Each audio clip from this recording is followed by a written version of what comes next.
नमस्ते दोस्तों, आप सभी का स्वागत है हमारे वीडियो में। दोस्तों, आपने देखा होगा कि जब आप पूजा करते हैं तो आपके दीपक में कई बार एक फूल सा बन जाता है। वह ऐसा फूल होता है कि कभी महसूस होता है कि गुलाब का फूल है तो कभी आपको कमल का फूल सा लगता है, तो कभी ऐसा लगता है कि कोई अन्य फूल है। वह काला-काला जो आपके दीपक में जो फूल बनता है, उसका क्या महत्व है, उसका क्या कारण है? वह जो फूल है, पूजा होने के बाद बनता है कई लोगों के दीपक में, तो कई लोगों के दीपक में बीच में ही बन जाता है। यानी ज्योति भी जल रही है और वह फूल भी बन रहा है। तो आज मैं दीपक के फूल से जुड़े जितने भी प्रश्न हैं, उनका उत्तर आज मैं आपको इस वीडियो में बताने वाली हूँ।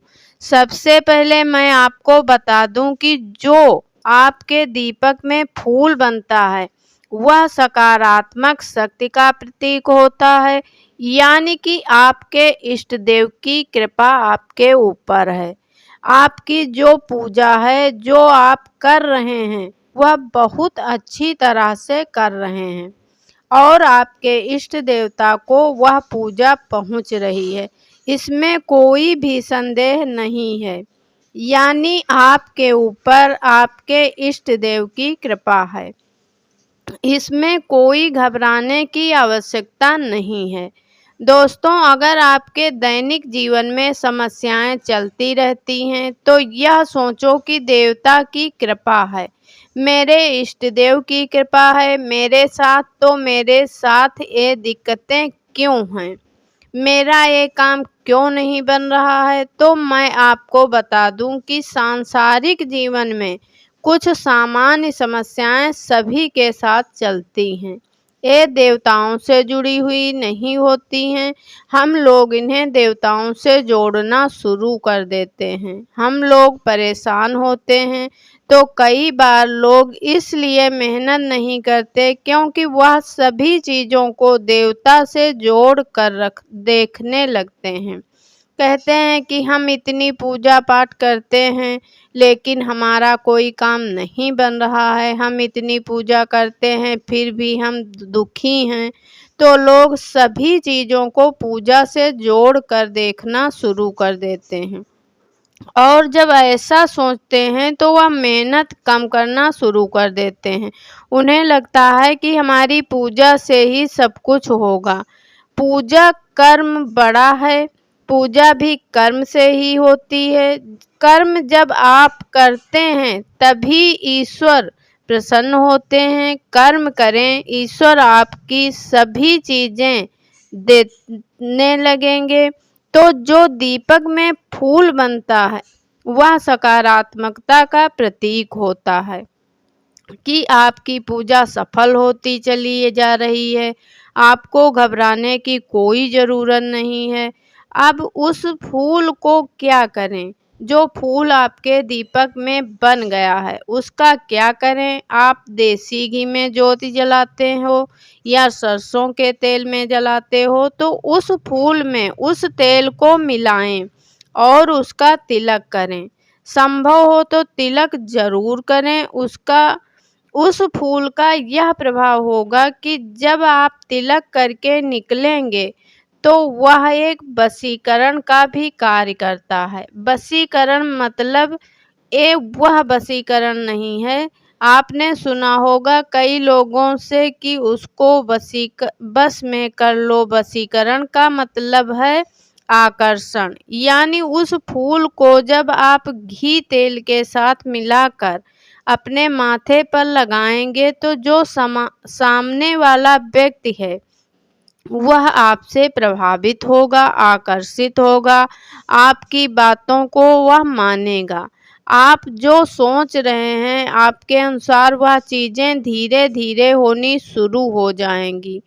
उस तिलक का यह प्रभाव होता है कि साथ ही अगर कोई ऐसी नकारात्मक शक्ति है जो आपको नुकसान पहुंचाना चाहती है, वह आपको नुकसान नहीं पहुंचा पाएगी। कोई भी ऐसी चीज़ जैसे एक्सीडेंट हो गया या आपको कोई नुकसान हो गया, अगर ऐसी कोई घटना घटित होने वाली भी है, वह घटना आपके ऊपर नहीं घटित होगी। ये उस तिलक का प्रभाव होता है। अगर आप वह तिलक लगाते हैं तो 100 गुना और भी अपने इष्ट देव की कृपा होनी शुरू हो जाती है।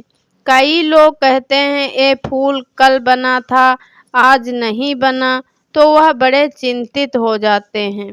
इसमें चिंता की बात कोई नहीं है।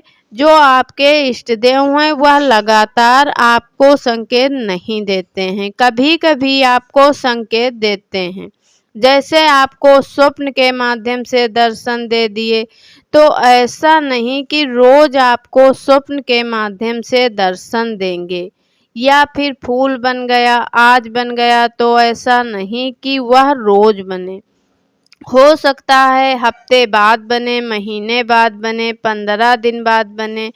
तो इसके बारे में आपको नहीं सोचना है। सिर्फ आपको यह सोचना है कि मेरे दीपक में जो फूल बना है, इष्ट देव की कृपा मुझे प्राप्त हुई है। इसका मतलब कि इष्ट देव मेरे साथ हैं, उनकी कृपा मेरे साथ है। इष्ट देव आपको कभी कभी संकेत देते हैं, तो इसके बारे में आपको ना तो घबराने की ज़रूरत, ना ही डरने की ज़रूरत है। दीपक में जो बाती होती है, रुई की या कलावे की, मौली, दोनों की बाती इस्तेमाल की जाती हैं।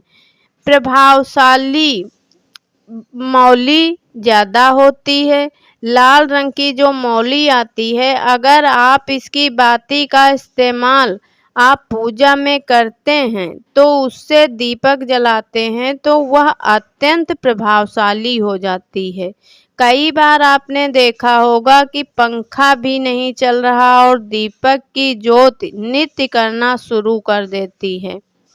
कोई भी हवा भी नहीं चलती, फिर भी वह नृत्य करना शुरू कर देती है। इस चीज़ को आपको समझना होगा कि आपके ऊपर इष्ट देव की कृपा है। तो जो नृत्य करती है वह हर बार नहीं करती। कुछ ऐसे प्रत्यक्ष प्रमाण हमारे इष्ट देव देते हैं कि हम ये संकेत समझ पाते नहीं हैं कि हमारे इष्ट देव की कृपा हमारे ऊपर है। ऐसे कई लोग माता की सेवा करते हैं। उन्हें कन्या के रूप में माता दिखाई देती हैं, बुजुर्ग रूप में माता दिखाई देती हैं, या सजी धजी दुल्हन के रूप में दिखाई देती हैं। या आपको ऐसा लगता है कि आप के रिश्तेदारों में कन्या है, वह आपको स्वप्न में दिखाई देती है, तो वह माता का स्वरूप होती है। वह हर बार आपको दिखाई नहीं देता, कभी कभी आपको दिखाई देता है। तो ये संकेत माता आप पर प्रसन्न हैं, उसके संकेत होते हैं। जो सपने में संकेत दिखाई देते हैं, तो वह दर्शन जो होते हैं थोड़े धुंधले होते हैं। पूजा में आगे बढ़ना शुरू कर देते हैं, तो जो दर्शन हैं वह साफ होने शुरू हो जाते हैं। आपको बिल्कुल साफ साफ ये दिखाई देता है कि ये माता हैं, ये इनका श्रृंगार किया हुआ है।